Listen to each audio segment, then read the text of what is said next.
What's going on, everybody? This is your girl, Marky Lemons-Ryhal. And finally, I did get a little bit of sleep from my new bestie slash boo, none other than AI, Chat GPT of all things. But today, we're going to go back to my first love, and that is video content.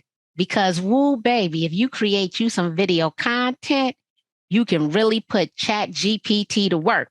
Now, it's not often that I get to introduce a fellow realtor speaker, someone who is also a member of the National Speakers Association, who does some of the same things in which I do.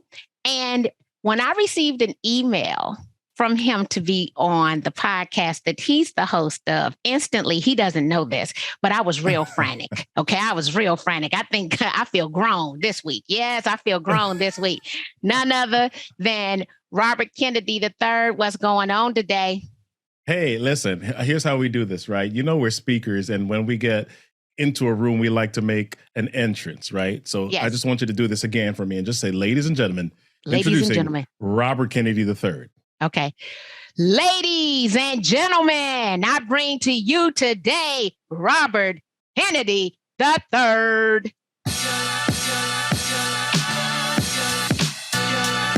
Let's go. Come on.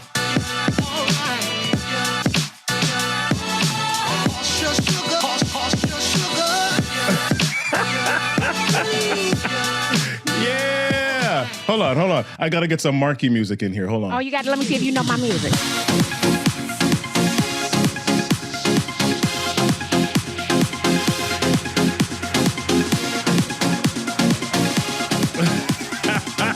Ooh, I'm going to have to change my whole game plan up. Do you have the avatar? You had an AI robot come in at the end? Here we go. Hold on. The spanky leg.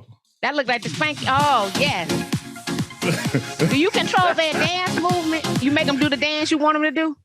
No. Their dances are pre-programmed. But this was the Running Man robot. Oh, Lord. So, Robert, you've had the opportunity to be selected out of one of 1,300 speakers to present at NARNEX, which formerly was the Realtor Conference and Expo. And you came to teach us about video, right?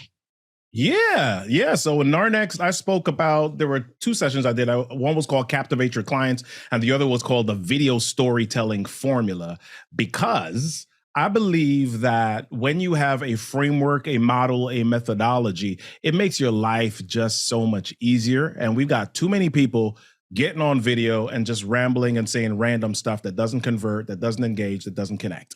And so we're here to solve that problem. So tell me a little more about the video storytelling formula. Yeah, well, we've connected or we've communicated a certain way for a very long time. One of the things that happens when let me back up. What do you do with your family when you get around the Thanksgiving dinner table? Show out. Yeah, you show out. But I mean, what are you doing? Are you like spitting statistics at them? I mean, what are y'all doing? So the first thing we're going to do is catch up. Okay. So we catch up, we find out what's going on new in everyone's life.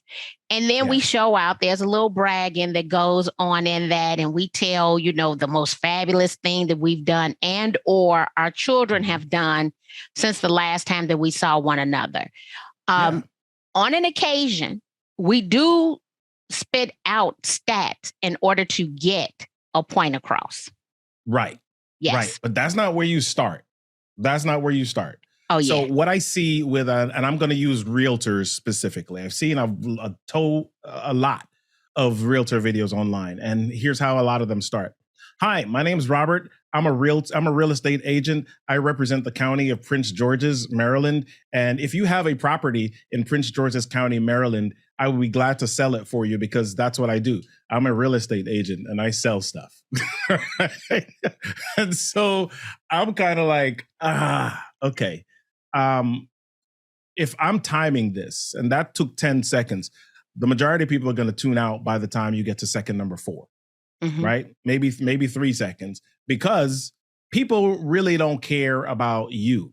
right? They're tuned into WeFM. What's in it for me? They want to know how it pertains to them, how you can solve the problem or the challenge that they're having. And so when we talk about video, how can you grab their attention immediately? Well, you got to hit something. You got to hit them in the belt. You got to hit them where the problem or the challenge that they're having is. And that usually lies in what we call the conflict of the story. That's the thing that's broken. That's the thing that's messy.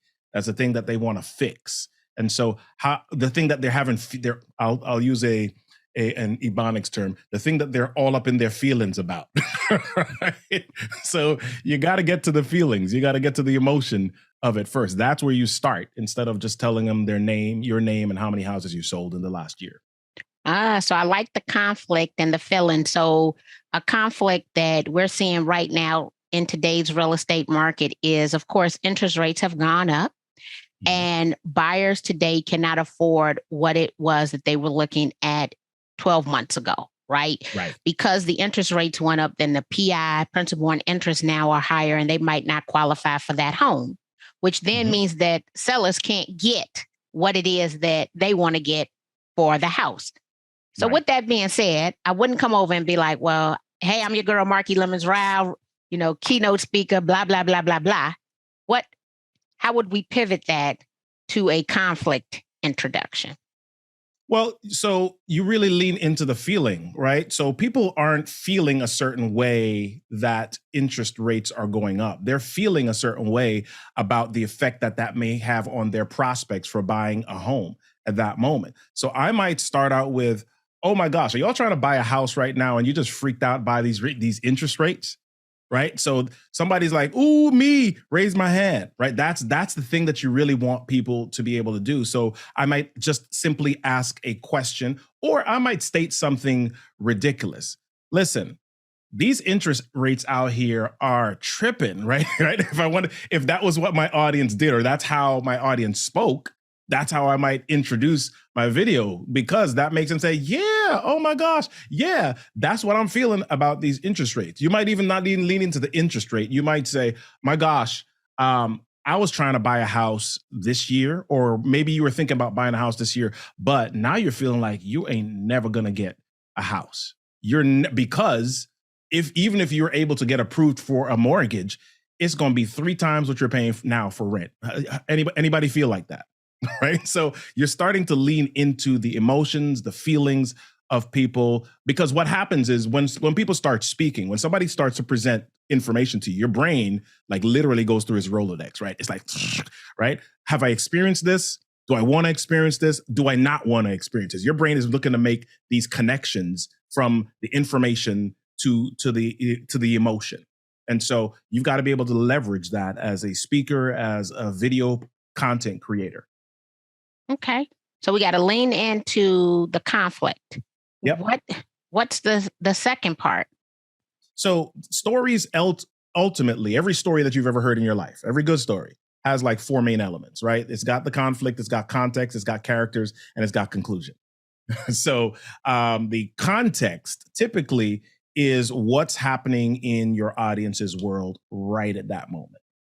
Right? It may not necessarily be things that are bad. It's just, this is what is. This is the stuff that's going on. The characters, of course, are your audience. The conflict, we just walk through that. And then the conclusion is what you need to do now. How do you fix the problem? So I start out with that hook. And then I start to say, so let's say, for example, the hook is, are you feeling freaked out about this whole, real estate interest rate and the what's the word that I'm looking for? The recession that people are saying is coming. Is that making you real nervous? Okay. So now you say, well, listen, here's what's happening. Right now, this is what inventory looks like. A lot of people are doing this. A lot of people are doing X, Y, and Z. As a matter of fact, the government is now starting to pass some laws and regulations about this. And all of this contributes to the fact that it's like the interest rate, or the banking market is going crazy. The financial market is going crazy. So now people are nodding and saying, yeah, my gosh, I didn't know that's why I'm feeling this way, but I didn't know that's why I was feeling this way.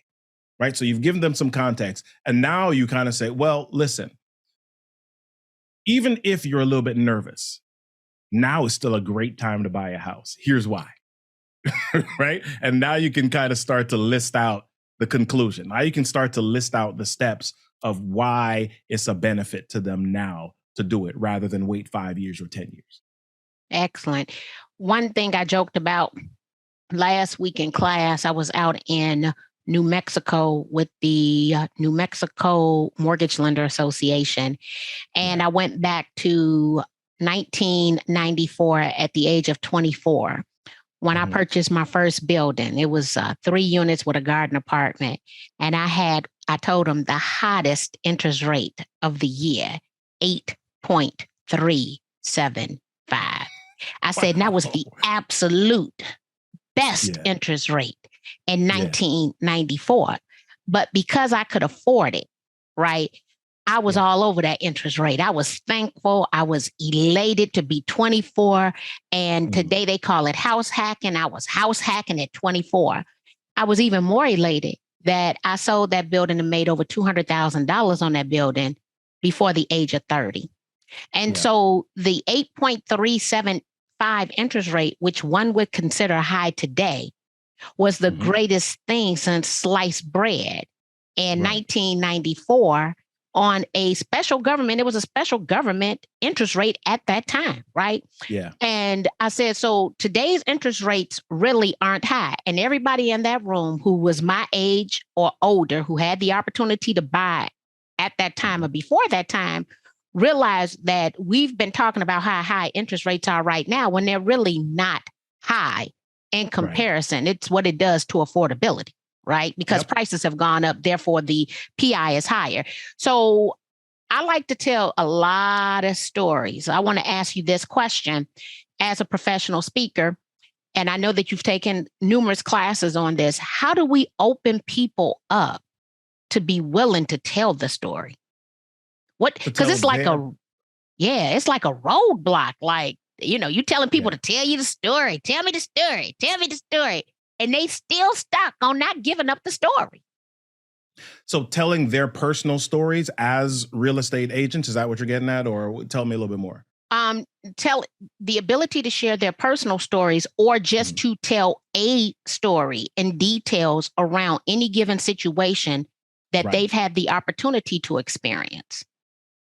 So a lot of times people are apprehensive about telling their stories because they don't feel like their stories matter, or they don't feel like it's big enough or dramatic enough or traumatic enough. They're like, listen, I got my nose, I got my eyes, I got my ears, I got my 2 hands. Ain't nothing happening to me in my life that people want to hear about, that people are even going to care about, right? And a lot of people think that way because they feel like, based on watching reality TV or everything, if you're telling a story, in order for people to listen, it's got to be this big, crazy thing. And it really doesn't. Simple stories are effective, right? So it may be something, sometimes you're not even sure where to get a story from. You can get a story from almost any area in your life. What was a time that you had to learn something new, learn a new skill? What was a time that you had to deal with an unexpected conflict? What was a time that you were surprised by something? How did you respond to it, right? Real estate agents can refer to this, can relate to this. What about that time you had to take that test for your real estate license, right? How did you deal with that? Was it hard? Was it easy? Did you pass it the first time? Did you, if you're in Maryland, did you pass the national and fail the state? What happened in that space? All of that is a story. And so you can tell that to other real estate agents. You can tell that to upcoming real estate agents, people that are considering the industry, or when somebody is a client of yours, they're buying a house or they're a seller, right? And they're going through some crazy stuff and they're freaked out. Their emotions are on 10. You can utilize your real estate test story. So listen, I remember when I was about to take my test, and I'd studied for months. I studied for 10 months to take this test. I did my pre-licensing. I took all the practice exams. And listen, my test was about 3 days away, and my heart was beating so hard, coming out of my chest, right? Because a lot of times this is what people feel. They know the idea of wanting to purchase the house, but as the day comes closer for closing or an offer or something like that, there's a lot of emotions, especially if it's their first time. right? So if it's their first time, you're like, listen, I remember the first time I took my real estate exam. Oh my gosh, this is how I felt. So you want to be able to connect with people on an emotional level. And the best way to do that, the best way to humanize situations is to share a story. And it doesn't have to be a complex story. It can be a simple, easy story that people can relate to. So when I think about my target audience, it is realtors. Mhm. 60% of the real estate industry is female. 80% of my audience is female. Number one age Yeah. bracket is 45 to 54. Yeah. And the one story that is consistently resonating with that audience is the story I tell about readers, having to have readers on. I taught a Mhm. class in Wyoming, and one of the sponsors brought in a bag of readers. Exactly, right? Brought in a bag of readers, and Yeah. everybody bum rushed the table to get the Right. readers. Right. But it's also in my husband. He can't see anything without his readers. And some of the fine dining establishments we go to, they bring out readers on a platter because they Mhm. understand who their target audience is. Right. Mm. And so telling those stories, I'm talking about readers, but it's a chuckle because everybody who wears them knows exactly what that feeling is, right? And you Yeah. might be capable and can do everything, but you can't see nothing, right? Yep. Once you can't, better not leave home without your readers. They better than Yep. American Express, right? Um, Yep. and so I'm loving the fact that it doesn't have to be like a juicy story or a tell Right. all book, right? It's those simple things in life that actually makes you near and dear to the hearts of those who are listening because they Yep. understand they're not alone in that moment. Absolutely. Parking Absolutely. tickets.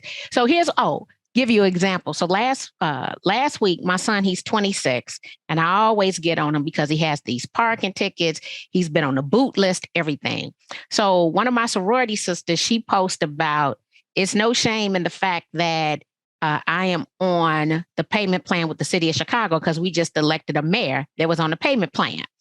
And Uh-huh. so my son comes over and says, yeah, can you please tell my mom I'm not alone? Right. But it was around the authentically Yeah. admitting to the fact that you're on a payment plan with the city of Chicago for parking tickets or water bills. Wow. Wow. Yeah. Yeah. Yeah. It's experiences. I mean, we all go through stuff each day. And here's part of the reason why it's hard for people to share stories. Is because we don't capture our stories. Hmm. So we go through our life, we go through day to day, and the difference between speakers and everybody else is we're always looking for the story, right? We're always our minds and our eyes are always open for the lesson in something, right? So that we can turn it into a story for the next talk. But everybody else, we kind of just live and we walk through the day, and we don't even think about our lives as Hmm. stories. It's like stuff that I got to do, right? And so um, there's this great book that I read several years ago by a guy named Matthew Dix called Story Worthy. And inside of that book, the idea that he shared was, listen, at the end of every day, he just kind of recaps the day and thinks about um, 5 things that he did that day. And as he thinks about those 5 things, he writes them down. And then for each of those things, he says, okay, what was the lesson? What was a lesson that I could learn from that thing? So that practice of doing that now gives him a pot or a pool from which he can pull on a regular basis because he's in that practice of capturing his stories. He's got a story vault. So, simple things, it might be the parking ticket. It might be the thing that listen, I was trying to cook something without looking at the recipe. I was trying to just do it from scratch, right? and I try to put salt in there and adobo, and I put too much of one. And how can I create a lesson from that? The lesson is, okay, yeah, maybe you might need to look at the recipe, or the lesson might be, hey, it's okay to experiment. Right. So there's a lot of different things. I'm going to extend a little bit longer here than I might normally on an answer. So a couple of years ago, I was with one of my mastermind groups, and we were talking about stories. And I shared with them the story about how I learned to ride a bicycle at the age of 8. And they were like flabbergasted. Like, why didn't you told that story before? I said, it was just a simple story. I just learned to ride my bicycle. I was at the age of 8. So they took the story, they told me to tell it again, and they broke it down. And here's the story, real easy. I was about 8 years old. I was staying at a friend's house in Montreal, Canada. And my parents had left me there. They went back to New York. And I said to my friend, hey, I need to learn how to ride a bicycle. I'm 8 years old, never learned how to ride at that point. And he said, well, the only way to do it is you got to have somebody push you. So he pointed out the window and there were parents out there pushing their kids on bike. I was like, we ain't got no parents here. This was back in the day when you could leave 8-year-olds at home by themselves without getting in trouble. Right? So I'm like, we got to go ride. So we run out to his garage. He hops on his bike, takes off. He gives me his sister's bike. His sister got the one with the basket and the ding, ding, the bell on the front. I'm like, okay, whatever. So we get out on the road and he takes off down the road. I had never ridden a bike before, so I'm like wobbling. I fall on the floor, skin my knee. I recognize that his driveway is this decline that goes underneath the house. So I don't know how I thought about it, but at that age, I figured out that if I let the bike coast down that hill into the driveway, into the garage, I could balance a little bit better. So I did that for about 20 minutes. I did it. Just let the bike coast down, start putting my foot on the pedal, start turning a little bit, etc. I coast down onto the garage. And after about half an hour, I said, you know what? Let me take my skills to the streets. So I go out on the street and I start riding. I'm a little bit wobbly and I can't keep myself up. So what I do is I notice at the end of the block, there's this hill. So I take the bike over to the hill and I perch myself on the top of the hill and I start riding down the hill. I let the bike start coasting down the hill and I put my feet on the pedals and the bike is riding and I'm riding this bike down the hill and the bike starts to pick up speed and the pedals start to spin faster and faster and they keep spinning and they start spinning so fast that my feet fly off the pedals and it's just going down the hill. And oh, by the way, at the bottom of the hill, there's an intersection and I'm getting closer to this intersection. I'm getting closer and closer to this intersection. And I realize as I get closer to the intersection that there's one thing that I forgot to teach myself in the driveway.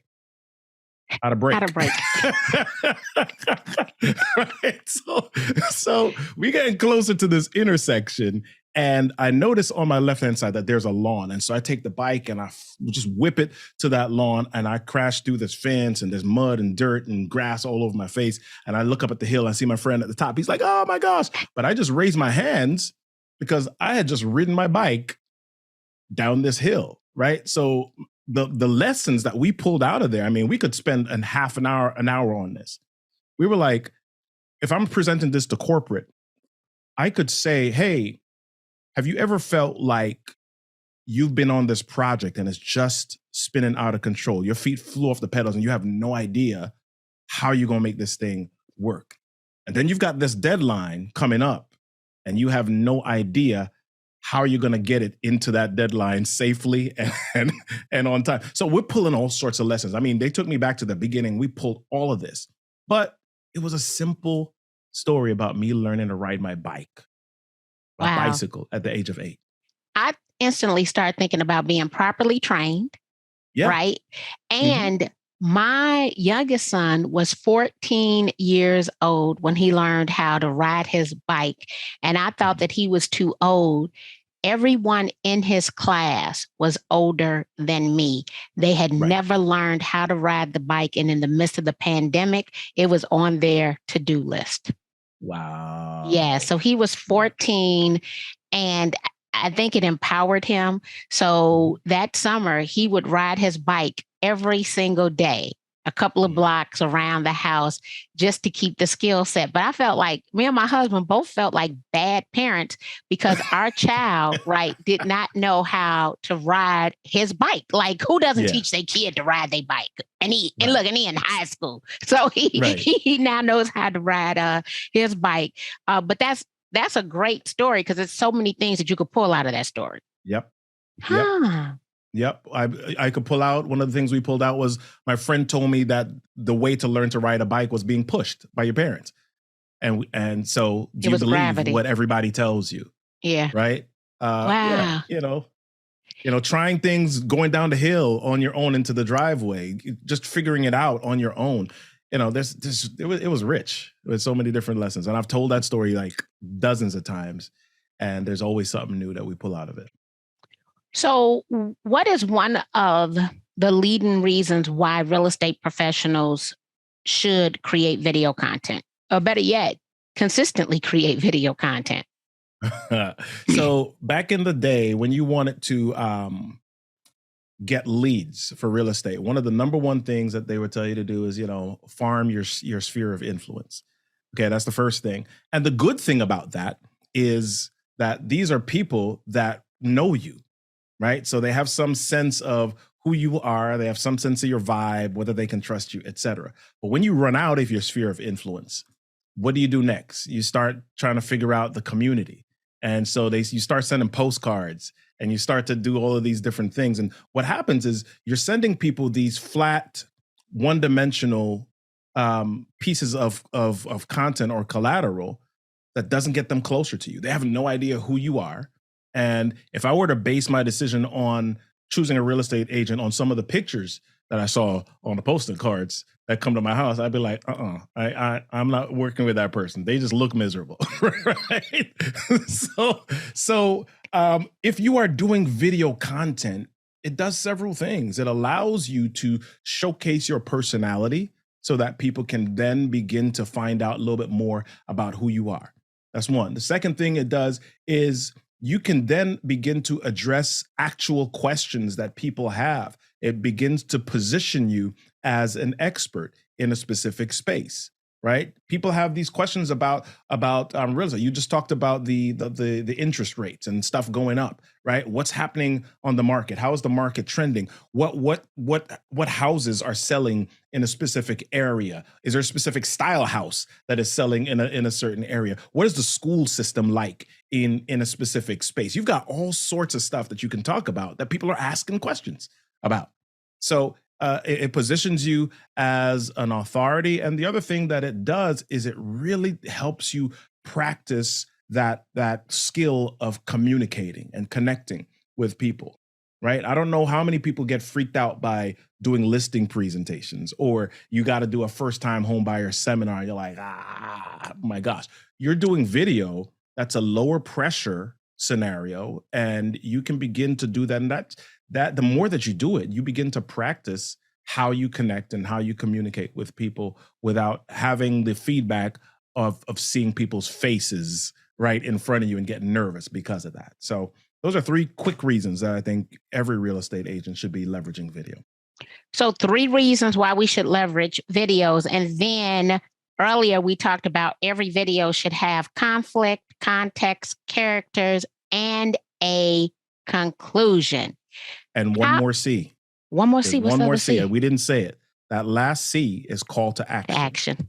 Every doggone video that you create, people need to know what to do next, right? You've given them some information. You've positioned yourself as an expert. You've shown them that you can help them solve their challenge. Now, what do you want them to do? Do they just kind of Google your name and fly all around the world and try to find you?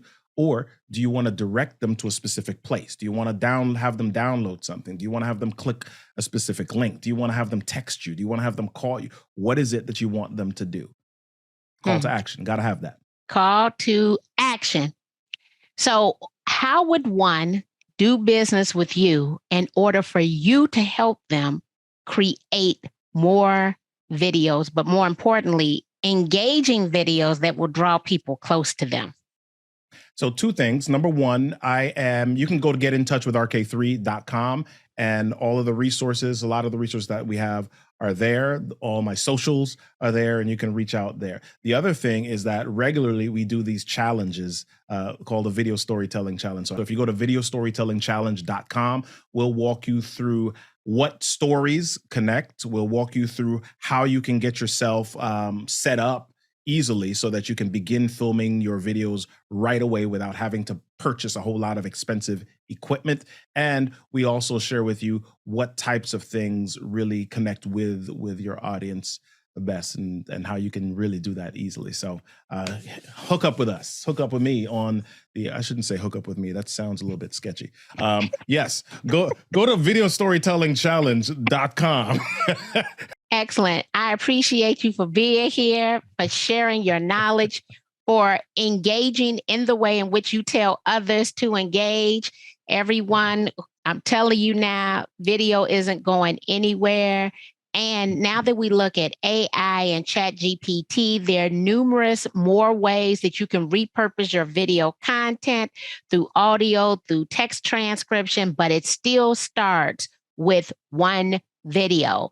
We want to create that know, like, trust, love factor. And the way to do that is with video content. So make sure that you reach out to none other than Robert Kennedy III to make sure you get your video in alignment this year. Talk to you guys soon.